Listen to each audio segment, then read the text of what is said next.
So good evening, everybody, and welcome to this Lucis Trust Full Moon Meditation meeting. If you're new to these meetings, you're especially welcome. And we'll be working with the Sagittarius energy pouring through the sun, using the meditation outline, letting in the light, to assist in the anchoring of these incoming spiritual energies in the minds and the hearts of the human family.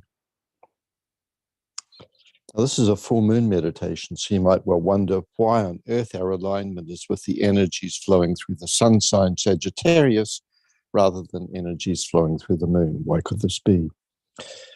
Our work is dedicated to the evolution of consciousness in the world of the human. The energy that sustains and fuels life and consciousness on the earth and within the human kingdom, as well as the other kingdoms of nature, this energy flows from the sun. And it's the energy that drives evolution. So it's not surprising then that it's the astrological qualities flowing through the sun sign that we work with in these meditations. At the time of the full moon, the energy or the light flowing from the sun onto the earth is at its peak. This is because it's sunlight that's reflected off the face of the moon. At other times of the month, the moon stands between the sun and the earth, shading the earth from the full impact of the sun. But at the full moon, the moon's right out of the way, allowing a complete and full alignment between sun and earth. And so it is that we work with the esoteric energies carried through the sun as they pour into consciousness during the 5-day period when the moon appears full in the night sky. One important feature of the meditative alignment is that we begin with an affirmation of group fusion, affirming that we're working as a global group in consciousness, what we might think of as a clearly defined field of lighted group thought in the mind and the heart of the human. This stage of group fusion is fundamental, and it's essential to the entire way in which we do the meditation. Everything that follows in this meditation outline proceeds as the work of a unified group identity, standing with and not separate or apart from the entire human family. We enter into this work as a group of human beings, and it's as a group that we figuratively stand with the human kingdom. This is, after all, our kingdom. And so we're able to be consciously present with all our brothers and sisters in the incarnated world of time and space, just as we're able to be present to the more subtle and higher elements of our shared nature. For the human kingdom, the full humanity of the kingdom of all peoples embraces elements of spirit, soul, and incarnated personality. So to say that we figuratively stand as a group with humanity during these monthly meditations is to say that we stand in alignment with all the wonders, the potentials, and the challenges, the light and the shadow, the grace and the grit that are part of the world of the human at this stage in our evolution as a species.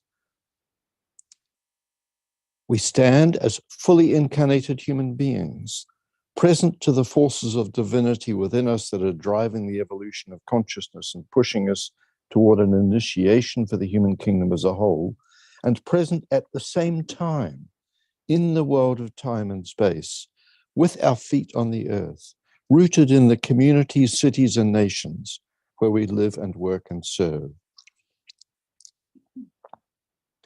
Humanity, this humanity, is said to be the planetary throat center, the center of creativity and of active intelligence in the etheric body of the earth, mediating between the sacred and the profane. And when we stand within humanity, it's an identification with this center of creative and active intelligence that we stand. And working from this identification, we can use the meditation outline to establish an alignment with the higher, apparently hidden kingdoms of the planetary life, the heart center of the planetary life, the heart of God, the kingdom of soul, the spiritual hierarchy, and the head center of the planet, the world of spirit, sometimes called the Father's house, or the center of peaceful, silent will, referred to in several occult teachings as Shambhala. We stand in this full moon work within this grand planetary alignment, and we do so as a group. And so let us figuratively stand now in a moment of focused silence, present to all the grand ecologies that make up the interpenetrating worlds of the human and the divine. And let's hold this moment, this recognition of this alignment in silence, and then use the Gayatri.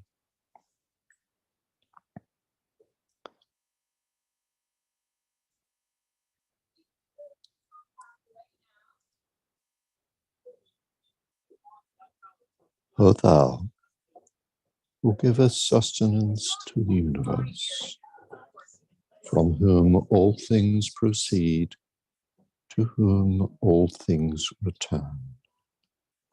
Unveil to us the face of the true spiritual sun, hidden by a disk of golden light, that we may know the truth and do our whole duty as we journey to thy sacred feet.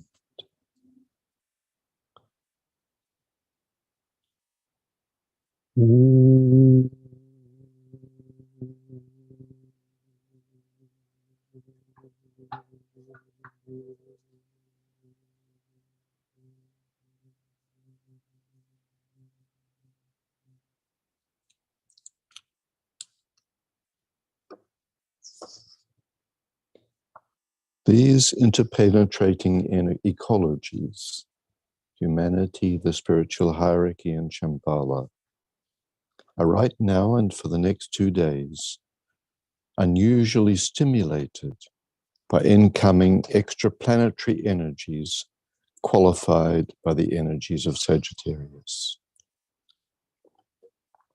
The esoteric tradition at the heart of this full moon work leads us to recognize a wide variety of ecologies of thought present in humanity at any time. And all of these coexist in our families, our communities, our workplaces, our nations, and in the world. Indeed, they coexist within our own psyche, where different ecologies of thought and emotion are constantly interacting and interdependent. In human communities, the thought environment of those on an involutionary incarnation path, whose work is building up the personality, is in constant interaction with the thought environment of those on an evolutionary path, who are engaged in some way or other with the relationship between soul and personality. And these interactions, this dynamic, plays out in a multitude of different ways, in personal life and community life and national life. And it's not as if the evolutionary and involutionary thought environments are themselves well-defined or easily classified, for there are multiple ecologies within each broad group.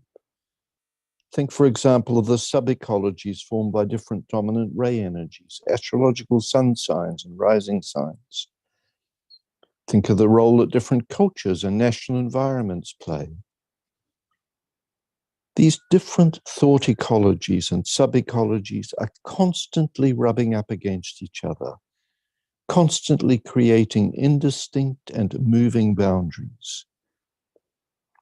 And all of this is just to set the stage for our consideration of what it might mean for the world of the human at this point in our evolutionary journey to be under the stimulating influences of Sagittarian energies.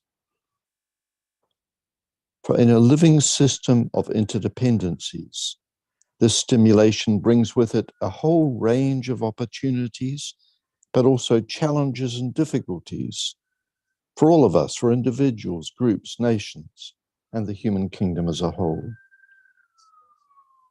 And to give all this some context in time and history, in our time and our history, we might take note that today, the day of the full moon here in the Americas, is the first day in the important UN Biodiversity Conference taking place in Montreal, Canada over the next 12 days.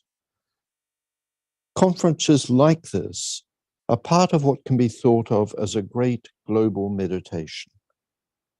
The human kingdom is struggling to move into a new relationship with the principles of human rights and freedoms, with its recently discovered sense of oneness, and with the recognition that humanity's current relationship with the natural world is unsustainable and requires significant changes. Things are unsettled and shifting as millions of people around the world respond and react in a multitude of ways to the challenges our interdependence now presents us with. And the energies flowing into humanity during every full moon inevitably impact these unsettled yet significant times. Our work as a global group of meditators is to consider how the qualities of the incoming energies might have a positive impact, not so much on the details of substantive political choices being made at conferences like the Biodiversity Summit, but rather on the depth of thinking at the heart of the global meditation on right relations. That's a keynote of the group of world servers now. The separation wholeness dynamic understandably works itself out in mass social movements with high emotional drama and strong sixth-ray elements. This is as true for those who are inspired to move rapidly into a world of greater human and environmental equity and justice, just as it is for those who resist and react against the new wholeness vision, and for those who simply want a better life and some stability for themselves and their loved ones. Yet behind all these mass movements, there is something deeper and more significant, a core of thought, planning, and group coherence as creative thinkers from all sorts of different social and philosophical and political backgrounds consider pathways forwards in response to the ethical crises of interdependence. As the Cycle of Conferences Visualization Initiative from World Gabor puts it, major international conferences are reflections of a thought form under construction by human beings around a particular issue. Trained meditators can aspire to penetrate into the heart of that emerging thought form, to see it in a sense as we might imagine hierarchy sees it, which from one perspective at least is to see it as an essential result of a growing aspiration in humanity to control or manage instincts of separation in ways that will lead us at least towards, if not into, a new era of wholeness and freedom. And it is in this spirit that we can usefully seek to shine a light on the role that Sagittarian energies might play in this grand process of creative thought form building with which humanity, our kingdom, is so intimately engaged in the present. Three themes in the astrological signature of Sagittarius seem especially appropriate to an understanding of the thought forms currently under construction in human affairs. First, Sagittarius is one of the four arms of the mutable cross, and it's worth considering the role played by this cross as we live through these challenging years. Secondly, Sagittarian energies are all about purpose, direction, and balance. And it's good to bear in mind that these qualities impact different ecologies of thought in different ways. And finally, it's worth considering Mars, the hierarchical ruler of Sagittarius, and the role that this energy plays in the emergence of thought forms of solution to world problems. such as the problem of human relations with the natural world, which is a central theme in the Biodiversity Conference. Drawing in on insights presented in the Alice Bailey book Esoteric Astrology, the mutable cross with its 4 signs, Gemini, Virgo, Sagittarius, and Pisces, is the cross of the mass of the human being. In a sense, it's a cross of the human kingdom itself.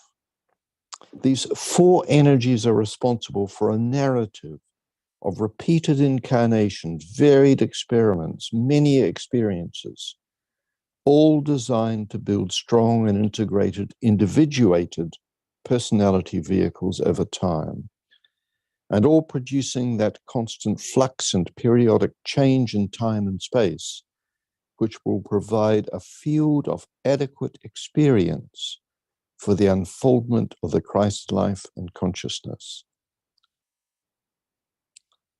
This story of the vast bulk of the now 8 billion souls in incarnation reminds us of the incredible learning that is always underway in human consciousness, and that seems so particularly intense during these early decades of the century. Sagittarius is said to bring the energetic activity of the life force into this dynamic of constant change and experimenting, as a body of mind and emotions is being built up. And it's not difficult to see this aspect of the sign, this energetic activity of the life force, potently influencing the mutable cross in today's world. Orthodox astrology points to 2 planets ruling all 4 signs of the cross, of the mutable cross, 2nd ray Jupiter and 4th ray Mercury. And this ray combination, 2 and 4, is said to fuse and blend into one cooperative whole, the great dualities expressing themselves through the human kingdom. This is something we can hold in mind through this full moon period, at a time when the great dualities are playing out on the world stage through intensely polarized public opinions, conversations, and debates. Sagittarian energies have the potential to strengthen and foster a fusing of the mass consciousness into cooperative thought forms, accentuating goodwill and the varying responses to the crises and challenges of the age. And this is something to consider in thinking about the Biodiversity Conference in Montreal. Rays 2 and 4 stimulating harmony, balance, and right relations between the human kingdom, the animal, plant, and mineral kingdoms. But we also need to note that the power of the forces of conflict in Sagittarius bring their own intensity to the times.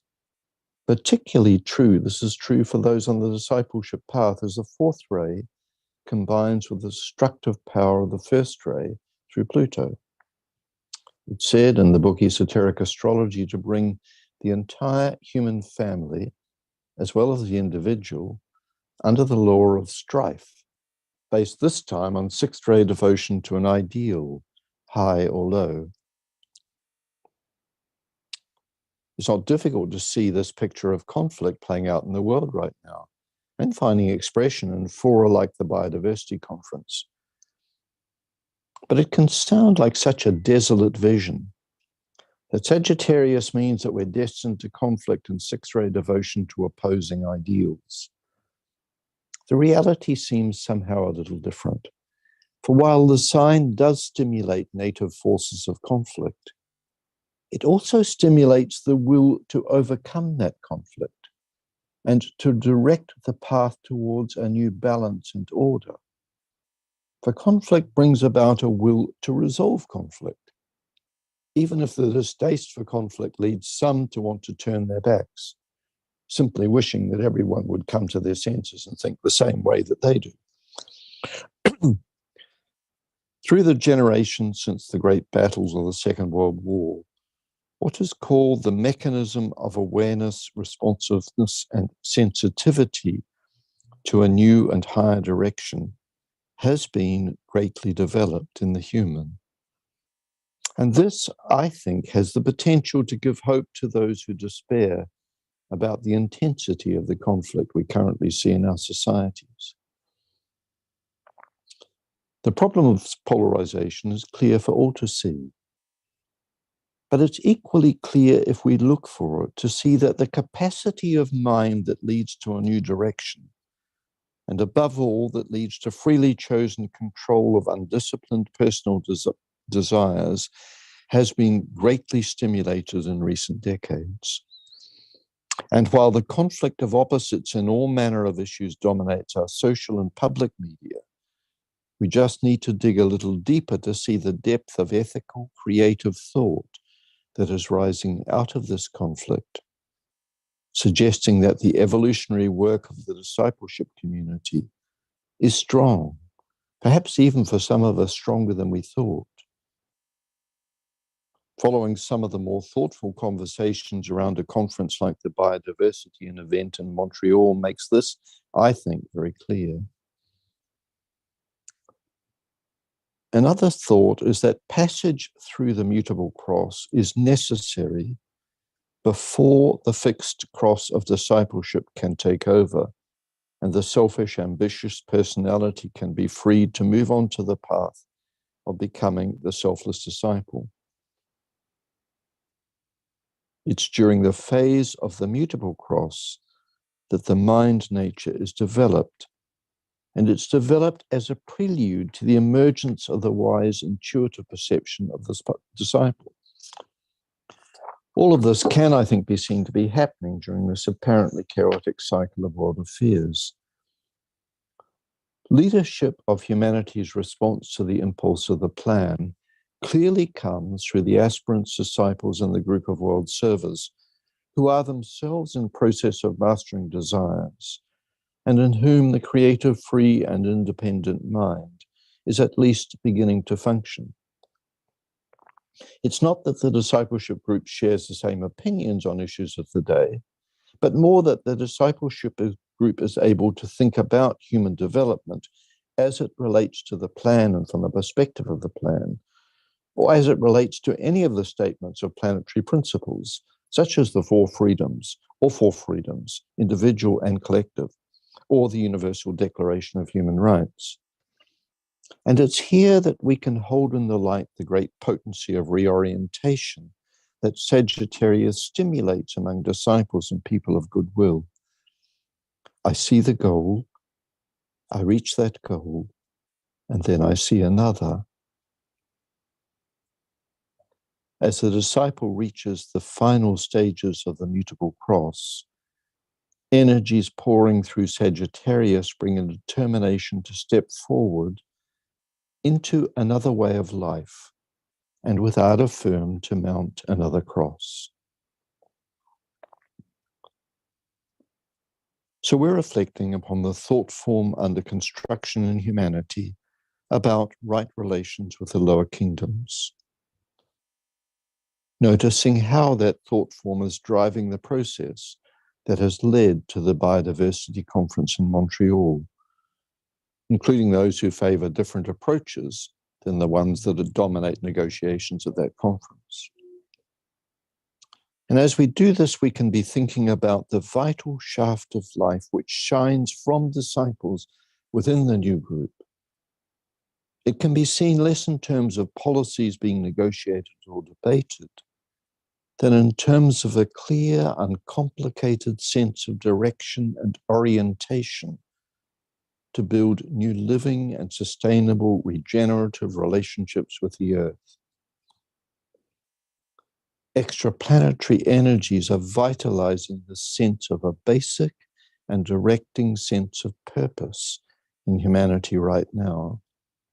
And this is where we can be focusing our care and our attention in our meditation work.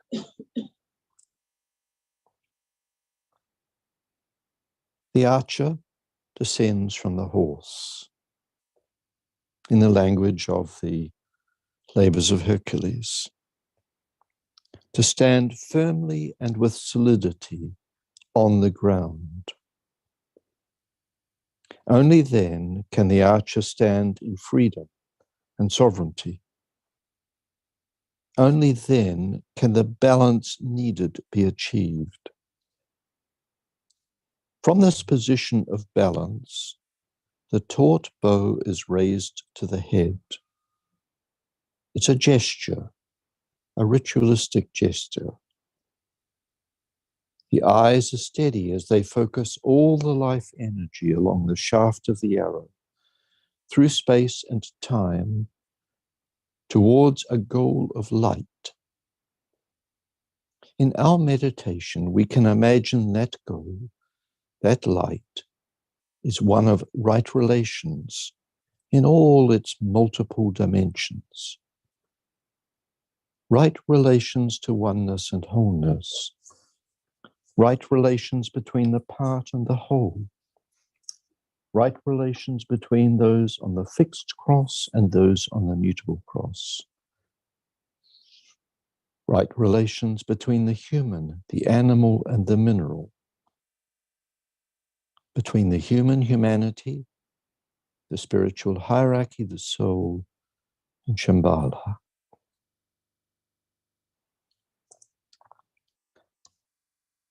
One thought about Mars, the hierarchical ruler of Sagittarius, ruler of the sixth creative hierarchy, a hierarchy that deals with the world of the lunar lords and elementals. We can be inclined to see Mars solely in terms of conflict. Yet combined with the sixth ray and Sagittarius, Mars also brings an ability to see a vision of future possibilities and then to direct a course towards that vision. To organize aspiration and to lift it into planned and directed purpose, sending off an arrow towards the essential quality aspired to. And the relation to the lunar lord suggests that the opportunity which we can give all our energy to during this full moon is that the managing, compassionate disciplining and guidance of the lunar lords via the mind is stimulated in Sagittarius.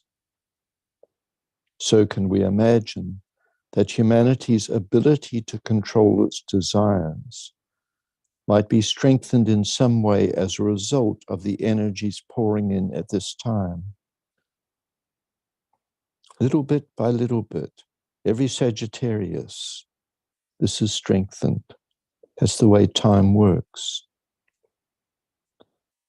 Added to this is the thought that following the stimulation and testing of the intellect in Scorpio, Sagittarius plays on the intuition, sending flashes of light to enable the seeker and the disciple to begin to see that there is a possibility of initiation ahead of them and a whole new way of being in the world as a soul.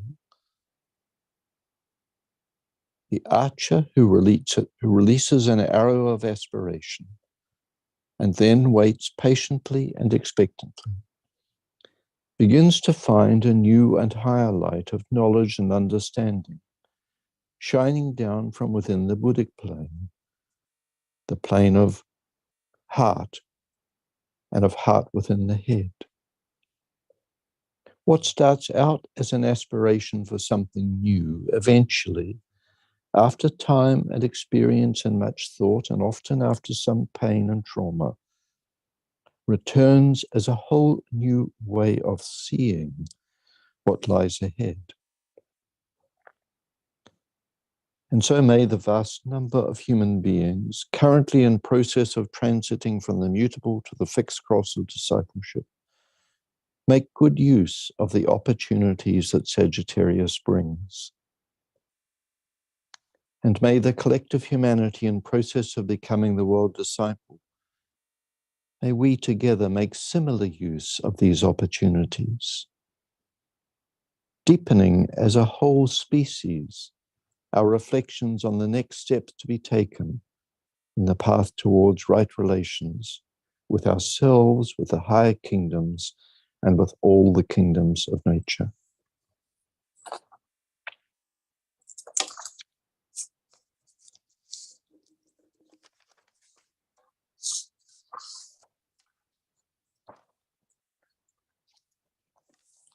So we're going to work with the full moon approach to the hierarchy.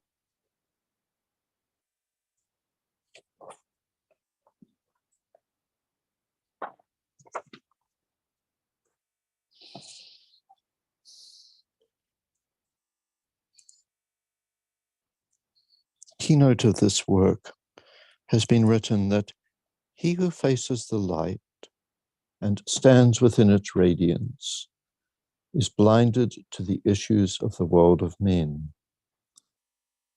He passes on the lighted way to the great center of absorption. But he who feels the urge to pass that way, yet loves his brother on the darkened path, revolves upon the pedestal of light and turns the other way. He faces towards the dark, and then the 7 points of light within himself transmit the outward streaming light. And lo, the face of those upon the darkened way receives that light. For them, the way is not so dark. Behind the warriors, twixt the light and dark, blazes the light of hierarchy.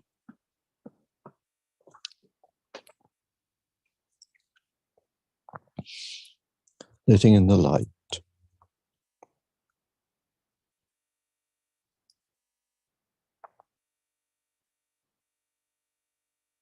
Group fusion.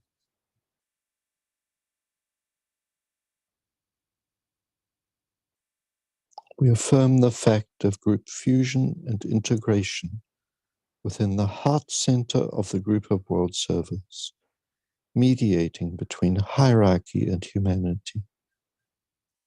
All who are working with this particular meditation outline, and all who are working with the energy flow of this full moon, one fused group.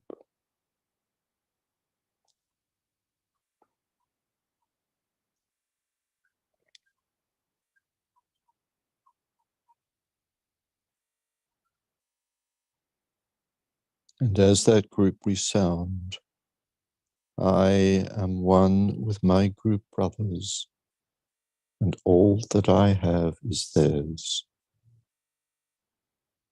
May the love which is in my soul pour forth to them. May the strength which is in me lift and aid them. May the thoughts which my soul creates reach and encourage them.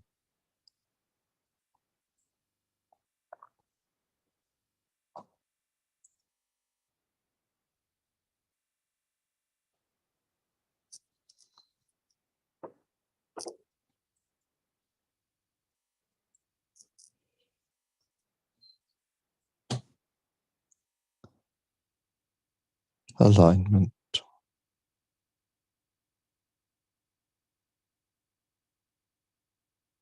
As a group, we project a line of lighted energy towards the spiritual hierarchy of the planet, the planetary heart, the great ashram of Sanat Kumara, and towards the Christ at the heart of hierarchy.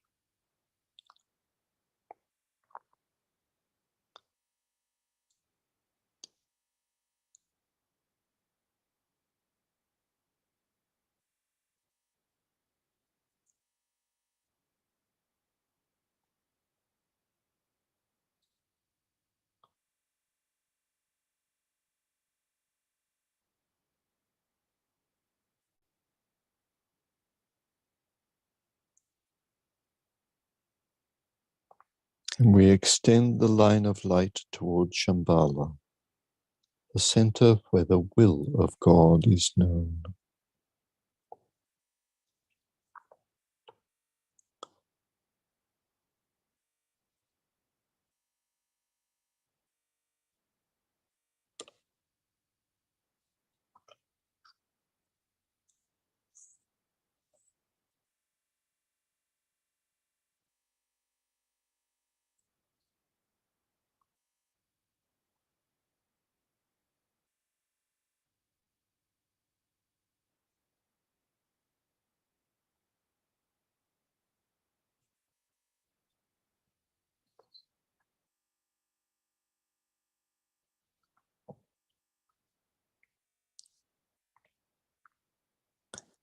The higher interlude. Hold the contemplative mind open to the extraplanetary energy streaming into Shambhala and radiated through hierarchy.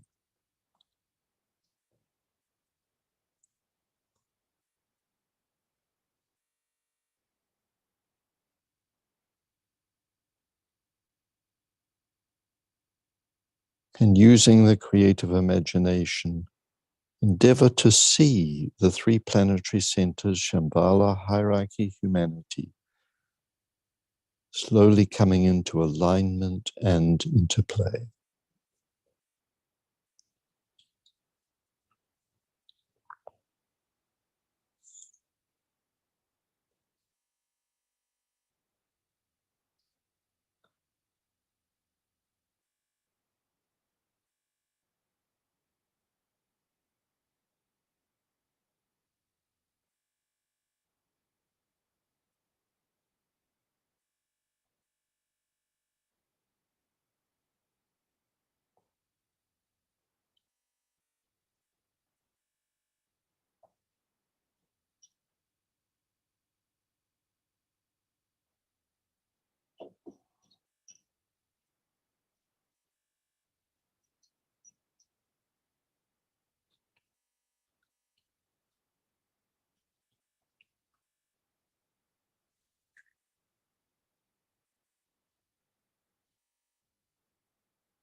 Meditation.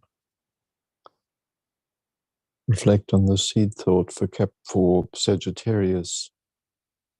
I see the goal, I reach that goal, and then I see another.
precipitation,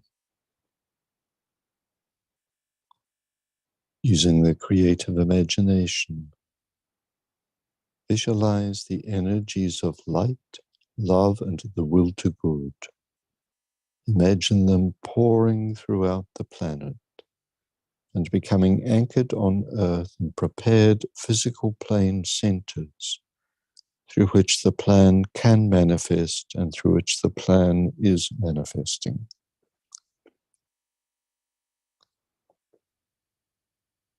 Use the sixfold progression of divine love as a sequence of energy precipitation. These energies pouring through Shambhala, through hierarchy, through the Christ, the group of world servants, men and women of goodwill everywhere in the world, and shining and radiating through myriad physical centers of distribution.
The lower interlude.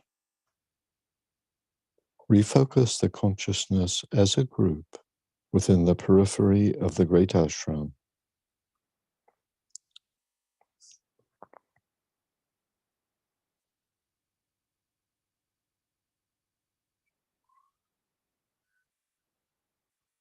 And together sound the affirmation.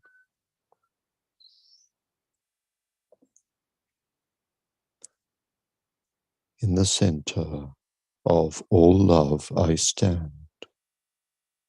From that center, I, the soul, will outward move. From that center, I, the one who serves, will work. May the love of the divine self be shed abroad in my heart, through my group, and throughout the world.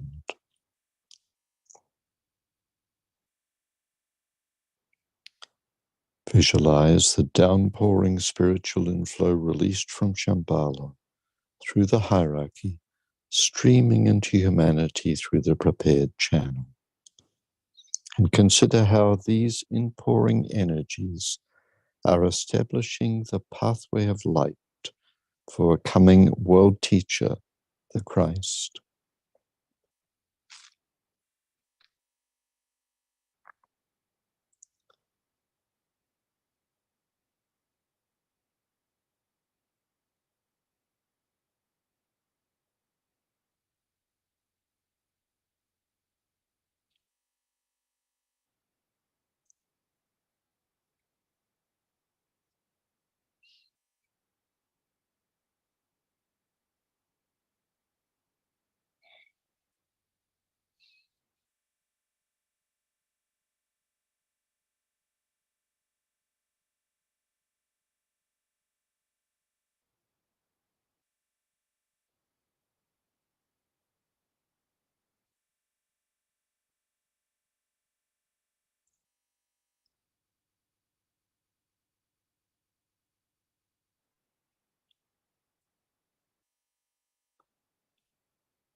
distribution.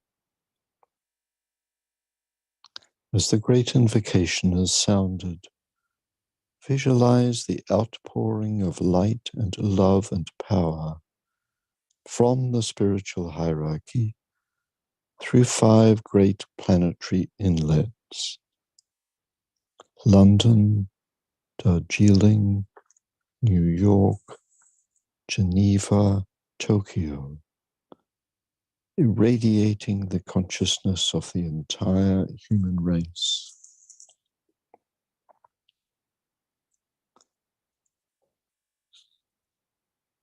From the point of light within the mind of God, let light stream forth into the minds of men.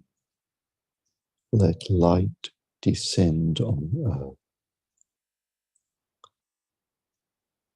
From the point of love within the heart of God, let love stream forth into the hearts of men. May Christ return to earth. From the center, where the will of God is known, let purpose guide the little wills of men, the purpose which the masters know and serve. From the center, which we call the race of men, let the plan of love and light work out, and may it seal the door where evil dwells. Let light and love and power restore the plan on earth.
So thank you, friends. We're approaching the actual time of the full moon, which is at the full moon is at 11:08, 8 minutes past 11 this evening. So that's about bit over three and a quarter hours. 4 and a quarter hours. So friends, thank you for that work together. Hold the alignment. That's why we speak about the value of silence, of particularly following these meditations. The next meeting for the new moon will be on December 23rd. There will be a broadcast on December 23rd, which will be a webinar only. And the full moon, the following full moon, will be on January the 6th. It's a Friday. It's an earlier time of 5:30 p.m. because of the actual time of the full moon. Friday, January the 6th at 5 p.m. We really look forward to seeing some people here in this Lucis Trust office, so that this group work we're all doing is anchored strongly and firmly. So thank you, friends, and have a good evening.